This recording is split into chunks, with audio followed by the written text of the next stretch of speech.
Hello friends, నేను ఇవాళ మీకు చప్పన్ భోగులో ఇంకో ప్రసాదం చూపిస్తాను. ఇదిగోండి, ఈ గ్లాసున్నర మినపప్పు 4-5 గంటలు అయింది నానబెట్టుకుని ఉంచుకున్నాను.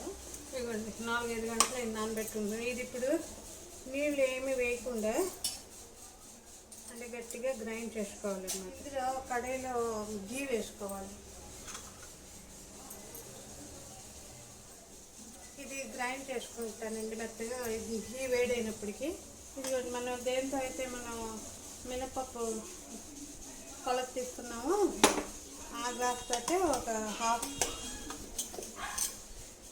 హాఫ్ గ్లాస్ బియ్యం పిండి వేసుకోవాలండి. ఇప్పుడు మినపప్పు బ్యాటర్లో ఇది శుభ్రంగా కలుపుకోవాలి.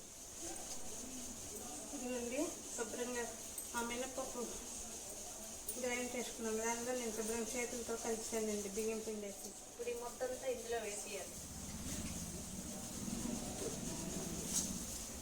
నేను ఇక్కడ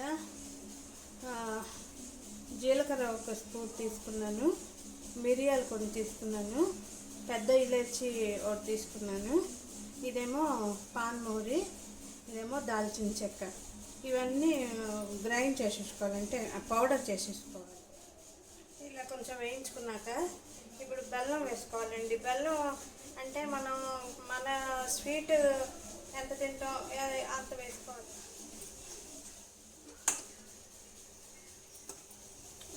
ఇది ఇంకొంచెం ఉడితే ఇప్పుడు మనం చేసుకున్నాం కదా మసాలా, అది వేసి గట్టి పడాలి, లేకపోతే ఉండలు అవ్వదన్నమాట.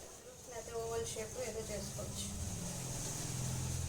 ఇదిగోండి ఫ్రెండ్స్, ఈ పిండి చల్లారాక ఇలాగ షేప్ చేసుకున్నాం. ఇలా ఓవల్ షేప్ చేసుకోవచ్చు, లేకపోతే రౌండ్ చేసుకోవచ్చు, మీ ఇష్టం అనమాట. ఫస్ట్ ఇదిగోండి ఆయిల్ పెట్టాను. ఆయిల్ కాగిందో లేదో నేను చెప్పాను కదా ఒకసారి.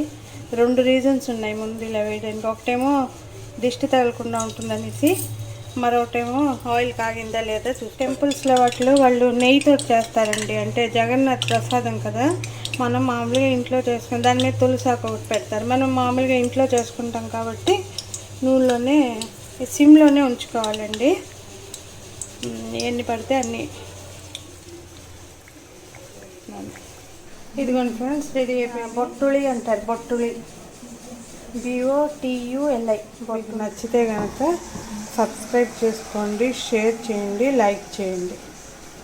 అంతేనండి, ఉంటాను మరి.